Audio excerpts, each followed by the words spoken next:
The night was too still for Enugu.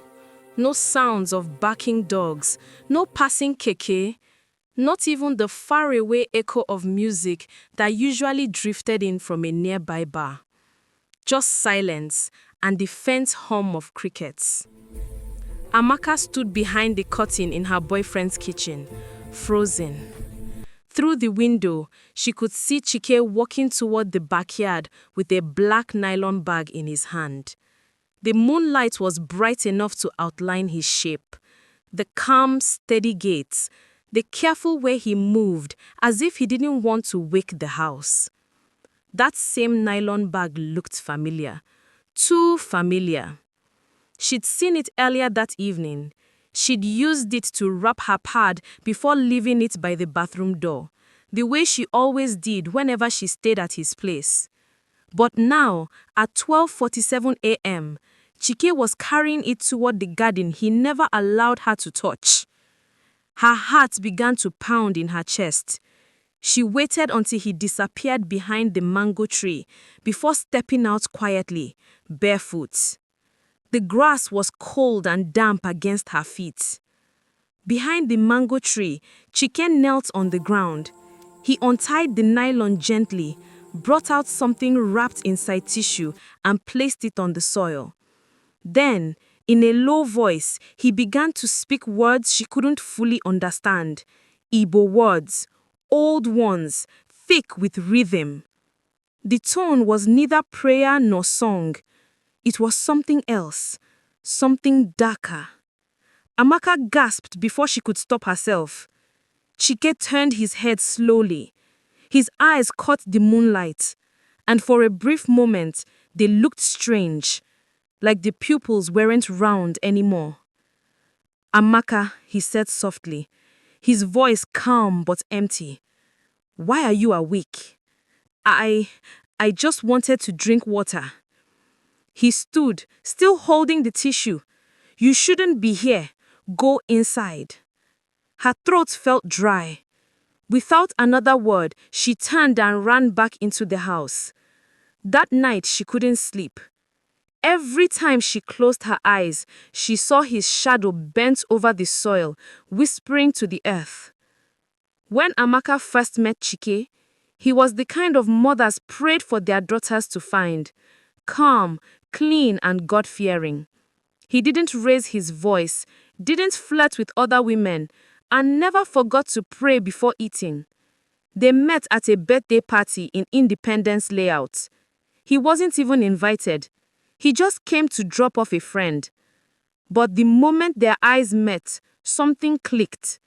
He offered her a seat, cracked a quiet joke about the DJ's terrible playlist, and by the end of the night, he was driving her home.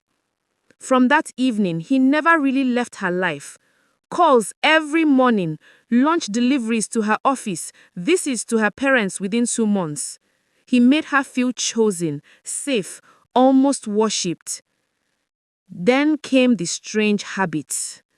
Chike hated seeing hair strands anywhere in the house. If he spotted one on the bathroom floor, he'd quietly pick it with a tissue and burn it.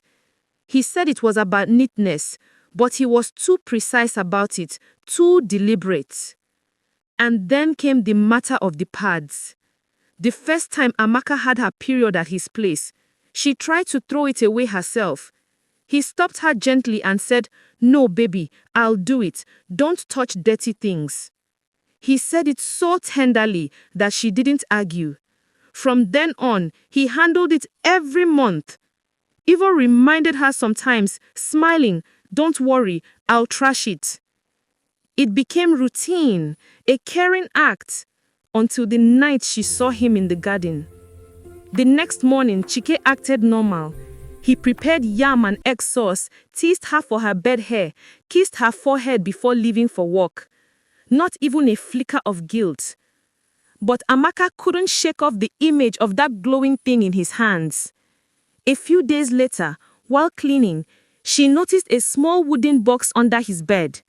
Curiosity tugged at her. She knelt, dragged it out, and opened it. Inside were folded white clothes with faint brown stains, a small cracked mirror, and a coil of what looked like human hair tied with a red thread. She knew that hair. It was hers. Her chest tightened. She pushed the box back and pretended nothing happened. That night, while they watched a movie, she turned to him and asked, "Chike, what were you doing at the backyard that night?" He smiled without looking at her. "You must have dreamed it, Amaka. I didn't go anywhere." The lie came too easily. That night, she dreamt she was lying in a pool of red water. Her body weak, her lips cold. Chike stood over her, whispering the same strange words. When she awoke, she was shaking and drenched in sweat. Chike came into the room and held her, whispering, "You are safe. Nothing can harm you while I'm here." But his tone didn't comfort her. It sounded like a promise mixed with a threat. A week later, Chike decided to test something.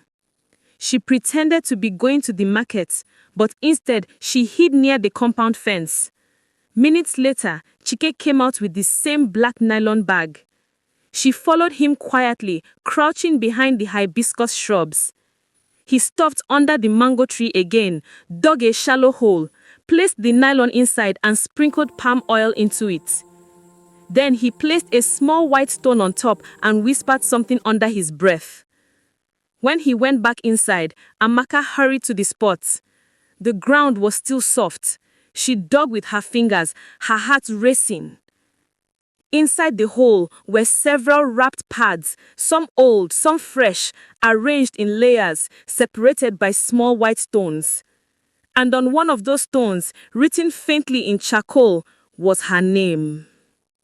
She staggered back, trembling.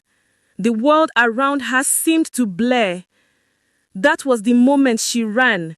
She didn't bother locking the door or taking her bag. She ran barefoot down the street until she reached her friend Kelechi's house. Kelechi listened horrified. "Amaka, that's not ordinary. He's using something that needs your blood. You need to see someone, either a pastor or a strong native woman." Amaka wanted to argue, to call it superstition, but deep inside she knew something wasn't right.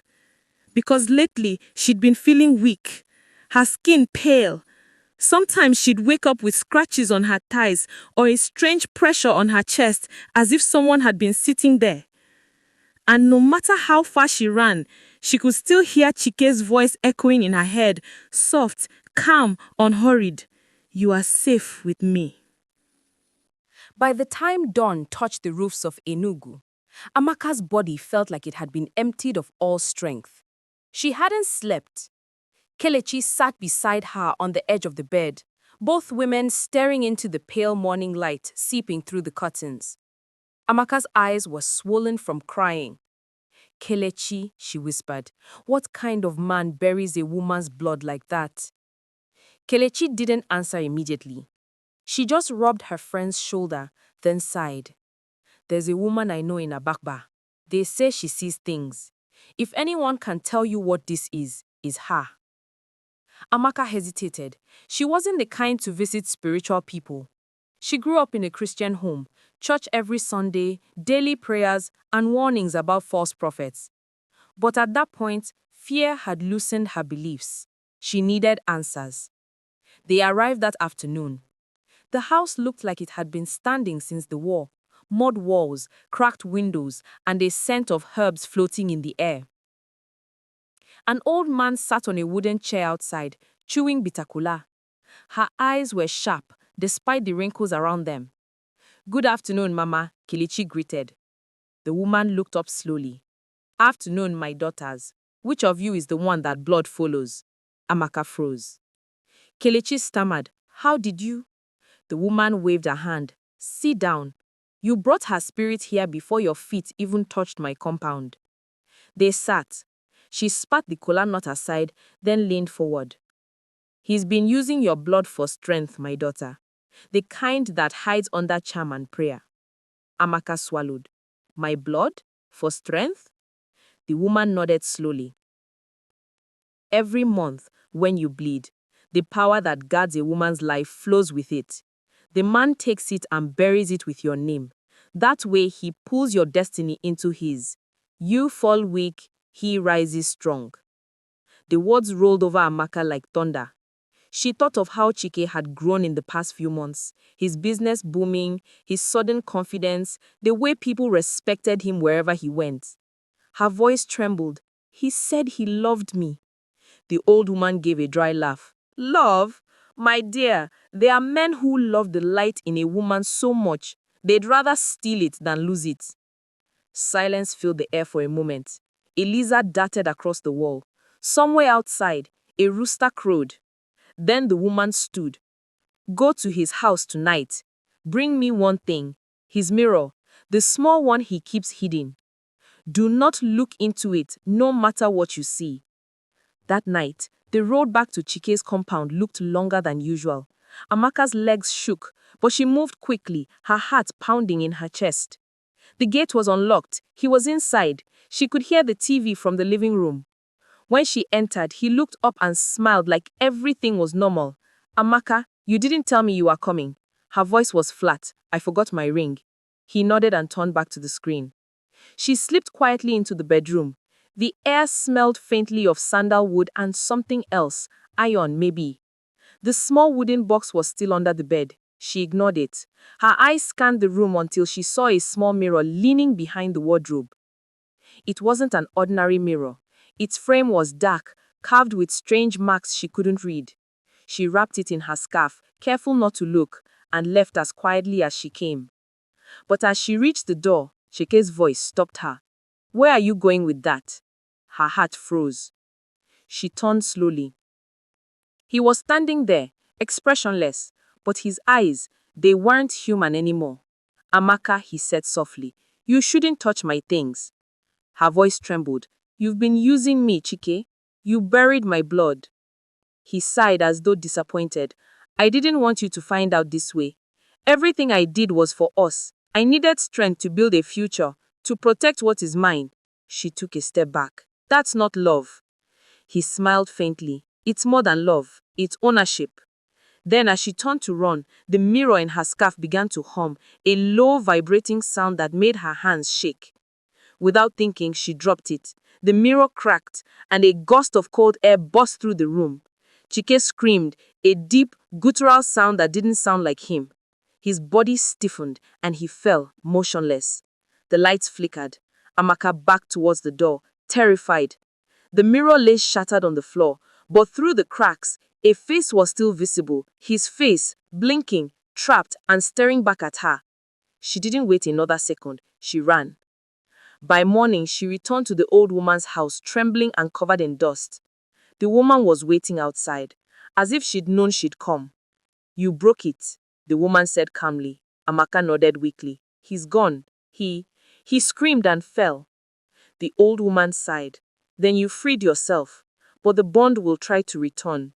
For 7 nights, don't go near water after dark. Don't speak his name, and if you see him in your dreams, don't answer. Amaka's voice shook. What if I already see him? The woman's eyes darkened. Then pray your spirit is stronger than his. Amaka slept in Kelechi's room. The light stayed on, but it didn't help. Around midnight, the air grew cold. The bulb flickered once, twice, then steadied. She heard his voice before she saw him. Amaka. Her eyes opened. He was standing by the door, pale and calm, the same faint smile on his lips. You broke the mirror, he said quietly, but you didn't break the bond. She tried to scream, but her voice failed her. Don't fight it, he whispered. You are already part of me. The room began to spin. The smell of wet earth filled the air. Her fingers went numb. She closed her eyes and prayed, but his voice grew louder, closer. Then suddenly, Kelechi stirred, half asleep, muttering a prayer under her breath. The shadow by the door flickered, shuddered, and vanished. Amaka gasped for air. Kelechi sat up, startled. Amaka, what happened? She couldn't answer. Tears filled her eyes. She just whispered, he's not gone. By the time morning came, Amaka hadn't slept a wink. The whispers from the clay pot under her bed hadn't stopped all night. Faint, rhythmic, almost like someone quietly calling her name. Maka, Maka. She sat up, heart pounding. Her hands trembled as she reached for her phone. There were 6 missed calls from Kelechi, her best friend, the only person she trusted enough to tell. Kelechi came quickly, still in her night way, eyes wide as she listened to Amaka's shaking voice.